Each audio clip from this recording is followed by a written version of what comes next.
Mano Dal Ponte, Humanos, Radio Show na 92, a música nos conecta, os bons papos nos conectam e hoje a segurança, né, com certeza, a educação nos conecta. Eu trouxe um grande bruxo, né, bruxaço, grande amigo, fã do programa, isso me deixa mais feliz ainda, que o cara quando é entrevistado tá sempre me ouvindo, né, fico muito feliz de receber ele sempre aqui, querido Tony Provenzano, subtenente da reserva do Exército Brasileiro, instrutor tático, um especialista em segurança.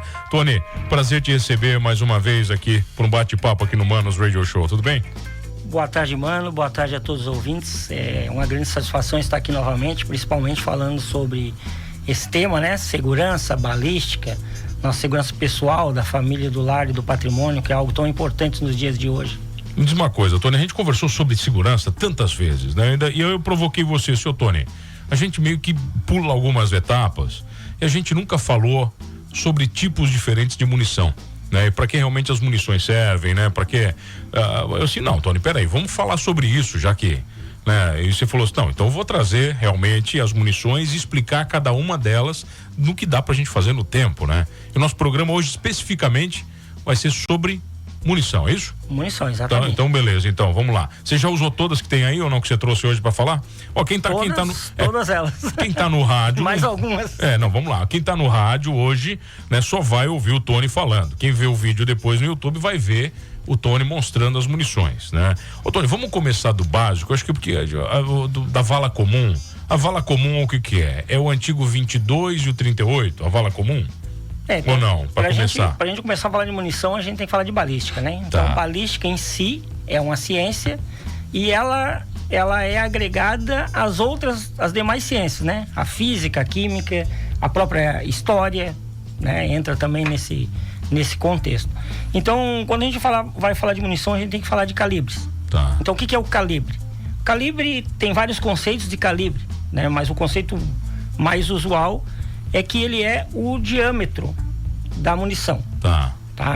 O círculozinho, vamos para quem tem caso. Ele é o diâmetro da munição, né? O quanto ela tem ali no seu diâmetro, certo? Quando a gente fala de calibres como classe, categoria de calibre, aí a gente vai estar falando das características. Eu tenho, por exemplo, diversas famílias, né? A gente tem a família aí do 22, a família do ponto 22, no caso, né? Família do 38, do 9mm, do ponto 30. Então, elas vão mudando a sua nomenclatura conforme as características da munição como um todo. Então, a gente tem o diâmetro do projétil, o tamanho, o peso, o tamanho, a altura do estojo, né? A quantidade de propelente que ele tem, e assim a gente vai determinando as diversas famílias de calibre, né? O que é interessante é que a gente tem 3 sistemas de mensuração. Por isso que confunde. Mundial, exatamente. Aí a pessoa se confunde. A gente tem um sistema numérico, né, métrico, que ele é em milímetros, né? Então, o 9mm, o 556 por 45mm, né? A gente tem um sistema que é utilizado na Europa continental, que é centésimos de polegadas. Então ela vai ter um ponto mais 3 casas, então o famoso 357 Magnum, né? O 338 Lapua Magnum também, que são outra numeração. E a gente tem uma terceira categoria, que é centésimos de polegada, que é o caso do nosso ponto 22, ponto 38. Centésimo, né? De polegada? Centésimos de polegada. Então são centésimos, milésimos e milésimos de polegada e em milímetros. Mas ninguém entende nada disso aí. Exatamente. É muita loucura. E aí que às vezes ela vem, né, principalmente pro mundo civil, e começa a ter a dúvida. Então eu já tive a oportunidade de escutar, né, comentários na nossa mídia. Foi utilizado um calibre 762 por 51. A polícia utilizou, ou as Forças Armadas utilizaram.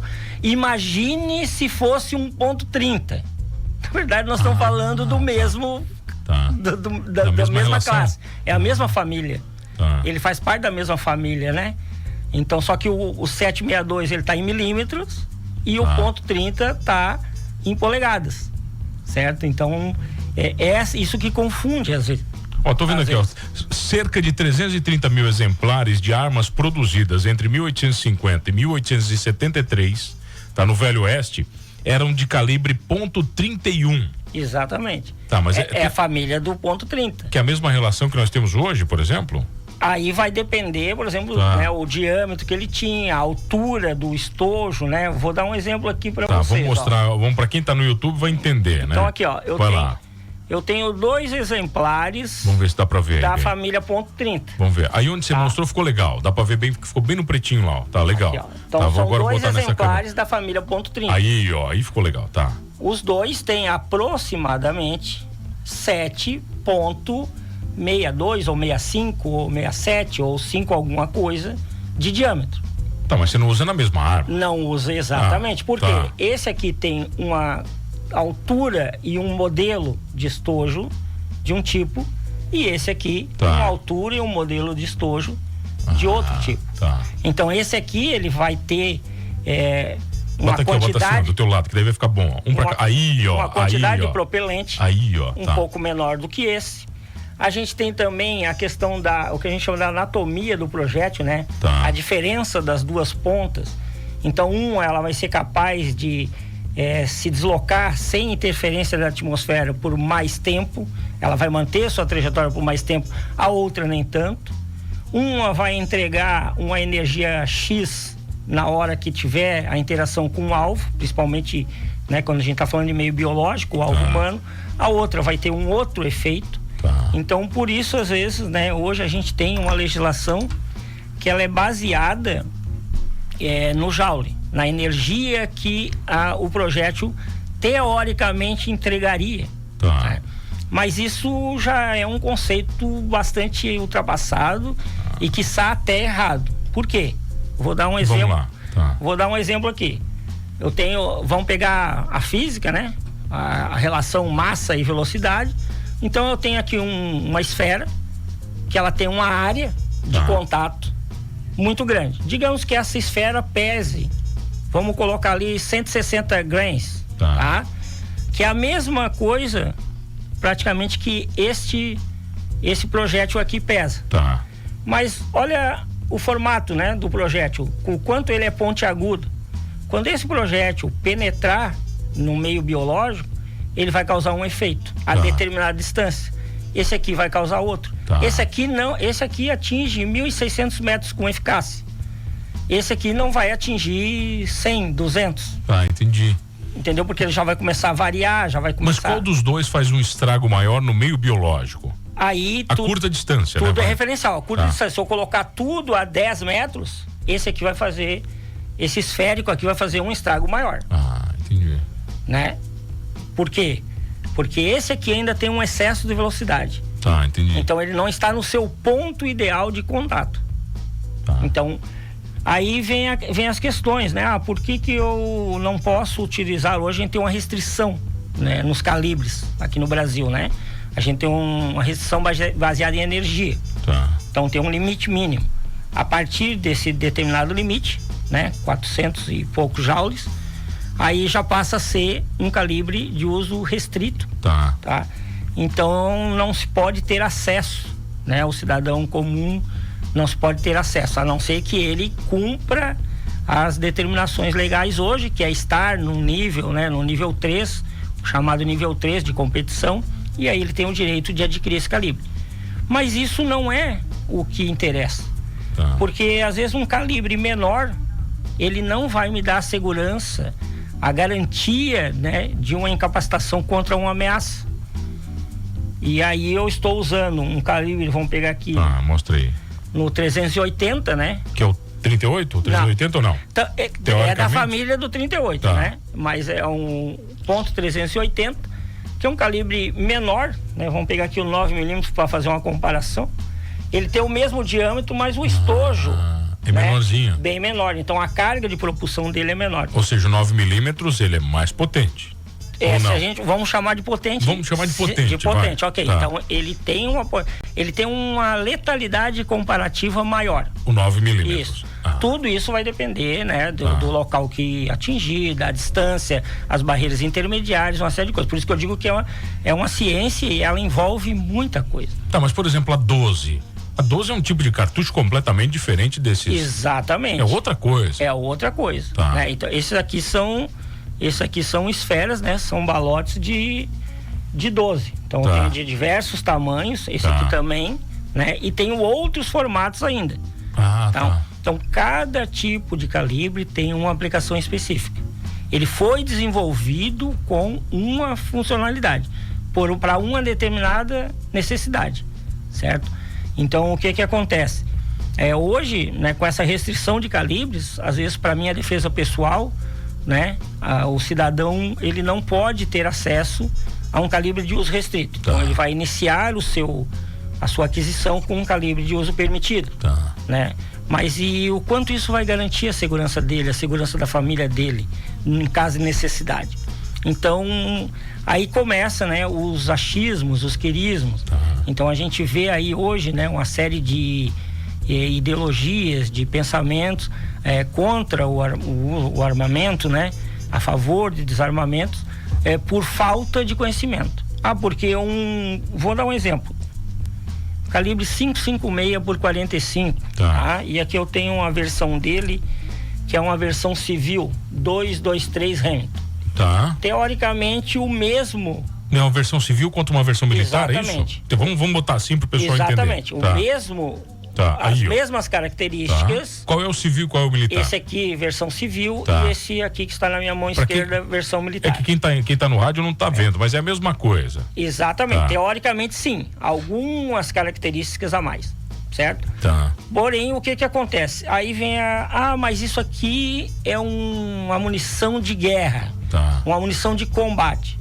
Na verdade, essa munição, ela foi balisticamente desenvolvida, né, por um processo de engenharia balística, para ela ocasionar, no caso do meio biológico, né, do corpo humano, uma penetração mínima necessária e máxima suficiente, e ela vai causar um tombamento e uma fragmentação do projétil para que ela não transfixe esse corpo. Que não atravesse. Que ela não atravesse. Então, muitas vezes, dependendo da necessidade, da atividade, esta munição acaba sendo mais segura. Letal. Mais segura? Mais segura do que uma outra que não tem essa capacidade.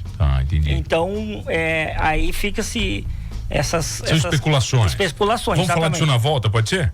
Temos que fazer um intervalo, meu querido Tony Provezano comigo aqui numa baita aula, né, sobre armamento e munições aqui no Manos Radio Show. É rapidinho, eu já volto aqui na 92. Tem horário político, a gente agora tem que cumprir, Tony, não tem jeito. Lei, cumpre-se, né? Cumpre-se, exatamente.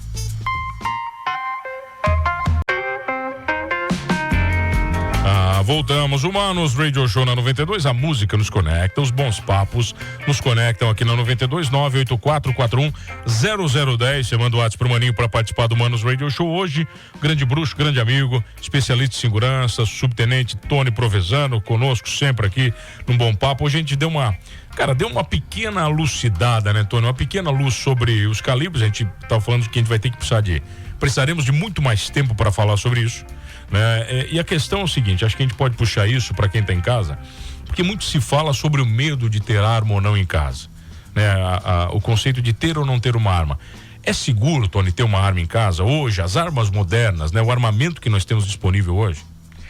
Então, mano, é tão seguro ter uma arma em casa quanto ter um carro, quanto ter facas na sua gaveta do churrasco, quanto ter produtos químicos na sua despensa, desde que você tenha o conhecimento, tenha a capacidade, tenha o controle e o cuidado com esse equipamento. A arma de fogo, ela é um objeto inanimado. Ela não faz nada sozinho, sem a vontade de uma pessoa. Então, da mesma forma que alguém pode usar o seu carro para causar um acidente, alguém pode usar a arma de fogo para causar um acidente.